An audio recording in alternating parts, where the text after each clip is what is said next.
আসসালামু আলাইকুম বন্ধুরা, ভিডিওর মধ্যে যে মসজিদটি আপনারা দেখতে পাচ্ছেন এটি হচ্ছে একটি উত্তরপ্রদেশের সম্বল জেলার জামা মসজিদ।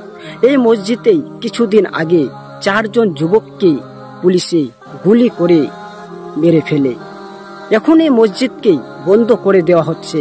এই মসজিদের মধ্যে কাউকে নামাজ পড়তে দেওয়া হবে না, সেই জন্য এই মসজিদ সরকার থেকে এখন বন্ধ করে দিচ্ছে। তাদের ধারণা এই মসজিদ নাকি আগে মন্দির ছিল।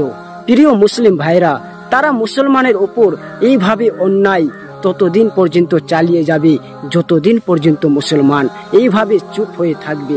আর কতদিন এইভাবে চুপ হয়ে থাকবা, আর কতদিন এইভাবে ঘুমিয়ে থাকবা? এবার তো উঠুন, না হয় এরা এক এক করে ভারতের সকল মসজিদের উপর এইভাবে হামলা করবে, এইভাবে জুলুম করবে। তাই এর বিরুদ্ধে সকল মুসলমানকে ঐক্য হয়ে আওয়াজ তুলতে হবে, জীবন গেলে দিতে হবে, তবে আল্লাহর ঘর মসজিদকে রক্ষা করতে হবে। এটাই সকল মুসলমানের দায়িত্ব। আল্লাহ রব্বুল আলামিন সকল মুসলমানকে ঐক্য হয়ে চলার তৌফিক দান করুন এবং অন্যায়ের বিরুদ্ধে আওয়াজ তোলার তৌফিক দান করুন। আমিন।